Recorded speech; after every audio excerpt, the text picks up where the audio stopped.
শুভ দুপুর। তো দেখো দুপুরে আমি কি রান্না করছি আজকে। এখানে গোটা গরম মশলা সম্বাদ দিয়েছি আর পেঁয়াজ আর জিরা দিয়েছি। এই যে দুটো হাঁসের ডিম, একটা দুটা। তো দেখো এটা কীভাবে ভেঙে গেছে ব্যাং। আমি আর দিদি খাবো। তো এখানে দেখো আদা রসুন পেস্ট, তো সেটাকে আমি দিয়ে দিব। তারপর দিয়ে দেবো সামান্য একটু লঙ্কার গুঁড়ো, জিরের গুঁড়ো, হলুদ গুঁড়ো দিয়ে দিলাম, লঙ্কার গুঁড়ো দিয়ে দিলাম, হলুদ গুঁড়ো দিয়ে দিলাম, লবণ দিয়ে দিলাম, জিরার গুঁড়ো, ধনিয়ার গুঁড়ো। তারপর দিয়ে দিলাম অল্প জলটাকে দিয়ে ভালো করে এখানে কষিয়ে নিব মশলাগুলিকে।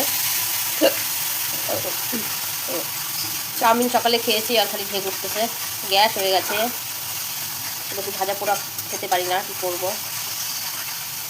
হাঁসের ডিমের কারি দিয়ে খেতে হবে।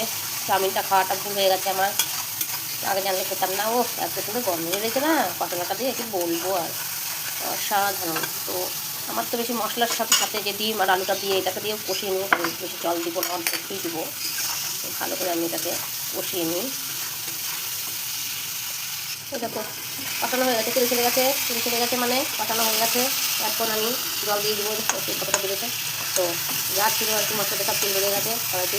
আমি এখন জল দিয়ে নিলে অল্পটাই দেবো, আর দেবো না। যেহেতু ফুটা ফুটা খাবো দেবো। কারি হলে কথাটা, কারি কাছে বলে ঢেল দেবো নাকি আমি, একদমই দেবো ঠিক কর সামনে আমার না গ্লাসটা দেন না দেবো সব গ্লাসে নামিয়ে নেবো। তো এখন নামিয়ে নিলাম। তো আজকে গরম গরম ভাত আর সাথে হাঁসের ডিম কষা অসাধারণ লাগবে।